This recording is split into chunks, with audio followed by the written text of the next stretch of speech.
নমস্কাৰ বন্ধু-বান্ধৱীসকল, তোমালোকলৈ আজি মই মিচিং কেৰেক্টাৰৰ পাৰ্ট 2 ভিডিঅ'টো লৈ আহিছোঁ। ইয়াত কেইটামান গুৰুত্বপূৰ্ণ প্ৰশ্ন মই এড কৰিছোঁ। এতিয়া আমি প্ৰথম কুৱেশ্যনটো প্ৰথমে চাই লওঁ। ইয়াত দেখিব পাইছোঁ যে এই প্ৰশ্নবোধক চিহ্নত কি বহিব তাক নিৰ্ণয় কৰিব দিছে। আমি যদি চাওঁ 5টোক যদি স্কোৱাৰ কৰোঁ তেনেহ'লে কি পাইছে? 25 পাইছে। 5টো যদি আমি স্কোৱাৰ কৰোঁ তেনেহ'লে কিমান হয়? 25 হৈ যায়। ঠিক আছে, এইটো আমি পিছত চাম বাৰু কেনেধৰণে হৈছে। যদি আমি 8টো চাওঁ, এই 8টোৰ ক্ষেত্ৰত কি হৈছে? 8 স্কোৱাৰ কৰিলে কি হয়? 64 হয়। আৰু 2টো যদি স্কোৱাৰ কৰোঁ তেনেহ'লে কিমান হয়? 4 হৈ যায়। ঠিক তেনেদৰে আমি যদি এই 1টো চাওঁ তেনেহ'লে 1টো স্কোৱাৰ কৰিলে কিমান হ'ব? 1 হৈ যাব। মই পুনৰ এবাৰ বুজাই দিছোঁ। 5টো যেতিয়া স্কোৱাৰ কৰা হৈছে তেনেহ'লে কি হৈছে? 25 হৈছে। আৰু 8টো যেতিয়া স্কোৱাৰ কৰা হৈছে তেনেহ'লে কি হৈছে? 64 হৈছে। 2টো যেতিয়া স্কোৱাৰ কৰা হৈছে তেনেহ'লে কিমান হৈছে? 4 হৈছে। ঠিক তেনেদৰে যদি আমি চাওঁ একেটা পেটাৰ্ণত তেনেহ'লে 1টো যদি আমি স্কোৱাৰ কৰোঁ কিমান হ'ব? 1 হৈ যাব। তো গতিকে আমাৰ আনচাৰটো কিমান পালোঁ আমি? 1 পালোঁ। তো অপশ্যন কোনটো দিয়া আছে আমাৰ? Option A is the correct answer. এতিয়া আমি আহিছোঁ নেক্সট কুৱেশ্যনটোলৈ। ইয়াত কি হৈছে?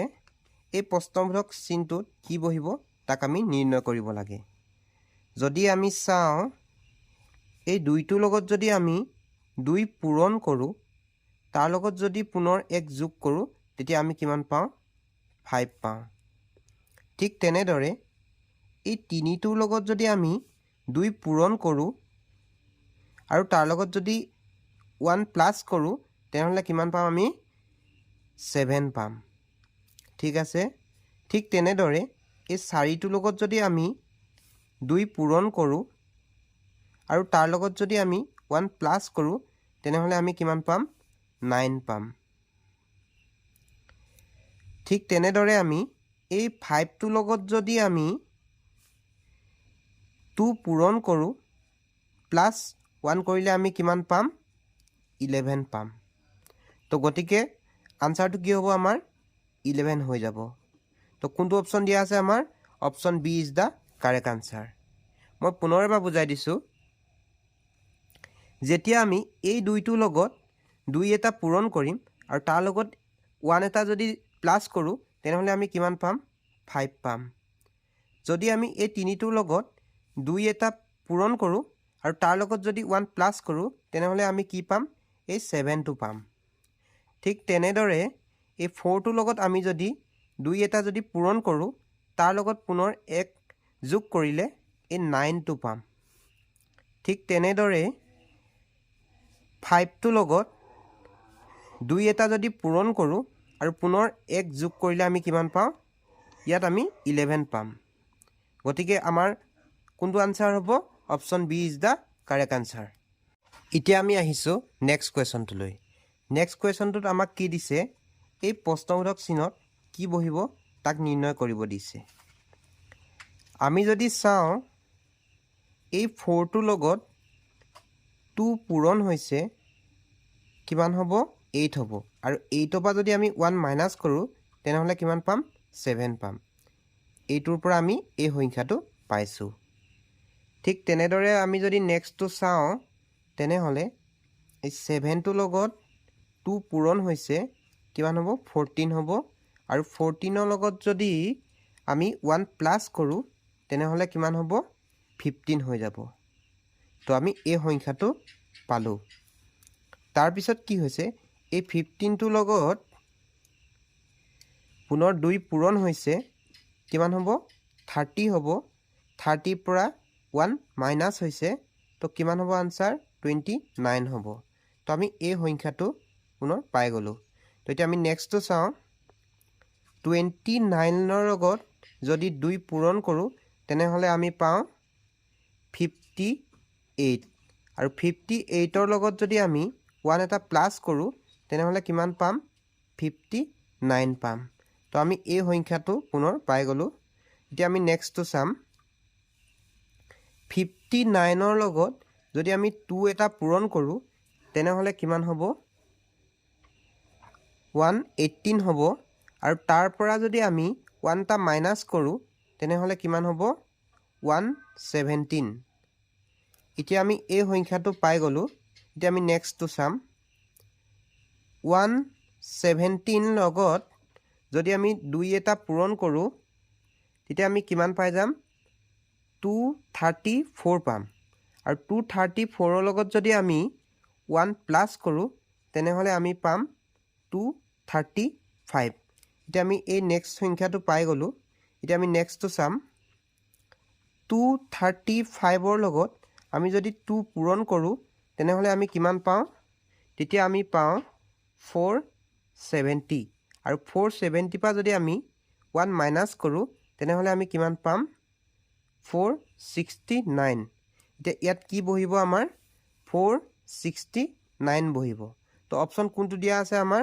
Option D is the correct answer এতিয়া আমি পুনৰবাৰ চাওঁ এই 4টোৰ লগত 2 পূৰণ হৈছে 8 হৈছে 8ৰ পৰা 1 যেতিয়া মাইনাছ হৈছে তেতিয়া 7 হৈছে তাৰপিছত কি হৈছে 7 লগত 2 পূৰণ হৈছে তো 14 হ'ল 14ৰ লগত 1 প্লাছ হৈছে তো 15 হৈছে মানে কি হৈছে এবাৰ মাইনাছ হৈছে আৰু এবাৰ প্লাছ হৈছে এতিয়া পুনৰ মাইনাছ হ'ব 15 লগত 2 পূৰণ হৈছে 30 হ'ল 30ৰ পৰা 1 মাইনাছ হ'ল মাইনাছ হওঁতে কিমান হৈছে 29 হৈছে ঠিক তেনেদৰে 29ৰ লগত 2 পূৰণ হৈছে 58 হ'ল পুনৰ 1 প্লাছ হৈছে সমান কিমান হৈছে 59 হৈছে 59ৰ লগত 2 পূৰণ হৈছে 118 হ'ল আৰু 1 মাইনাছ হৈছে তো 117 পাইছোঁ এতিয়া 117 লগত 2 পূৰণ হৈছে কিমান পাইছোঁ আমি 234 আৰু 234ৰ লগত 1 প্লাছ কৰিছোঁ তো 235 পালোঁ ঠিক তেনেদৰে নেক্সটটো কি হৈছে 235ৰ লগত 2 পূৰণ হৈছে 470 হ'ল আৰু 470ৰ পৰা মাইনাছ 1 কৰিলোঁ তো 469 আমি আনচাৰ পাই গ'লোঁ ঠিক আছে এতিয়া আমি আহিছোঁ নেক্সট কুৱেশ্যনটোলৈ এই এটা বক্স দিয়া আছে আৰু ইয়াত এই প্ৰশ্নবোধকত কি বহিব তাক আমি নিৰ্ণয় কৰিব লাগে ইয়াত আমি দেখিব পাইছোঁ যে এই 7টোৰ লগত 2 পূৰণ কৰিছে 7 পূৰণ 2 কিমান হ'ব 14 হ'ব আৰু 14 লগত 1 যোগ হৈছে কিমান হৈছে 15 পাইছে ঠিক আছে ঠিক তেনেদৰে যদি আমি চাওঁ 5ৰ লগত 2 পূৰণ হৈছে 10 হ'ব 10 প্লাছ 1 হৈছে তো তেতিয়া কিমান হ'ব 11 হ'ব ঠিক তেনেদৰে এই 3 লগত 2 পূৰণ হৈছে 3 পূৰণ 2 সমান 6 6ৰ লগত পুনৰ 1 প্লাছ হৈছে কিমান হ'ব আনচাৰ 7 হ'ব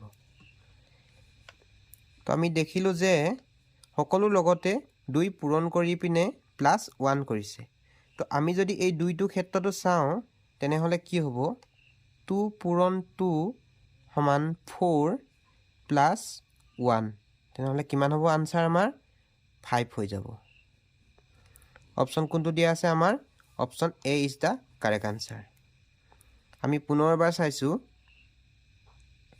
এই 7ৰ লগত 2 পূৰণ হৈছে প্লাছ 1 কৰিছোঁ তো 15 পাইছোঁ আমি 5ৰ লগত 2 পূৰণ কৰিছোঁ আৰু পুনৰ 1 প্লাছ কৰিছোঁ তো আমি কিমান পাইছোঁ 11 পাইছোঁ ঠিক তেনেদৰে 3 লগত আমি 2 পূৰণ কৰিছোঁ 6 পালোঁ আৰু প্লাছ 1 কৰিছোঁ তো 7 পাইছোঁ আমি ঠিক তেনেদৰে যদি আমি এই 2টো ক্ষেত্ৰটো চাওঁ তেনেহ'লে 2 লগত আমি 2 পূৰণ কৰোঁতে 4 পাইছোঁ আৰু 4 লগত 1 যোগ কৰোঁতে আমি কিমান পাইছোঁ আনচাৰ 5 পাইছোঁ তো ইয়াৰ আনচাৰটো কি হ'ব অপশ্যন এ এতিয়া আমি আহিছোঁ নেক্সট কুৱেশ্যনটোলৈ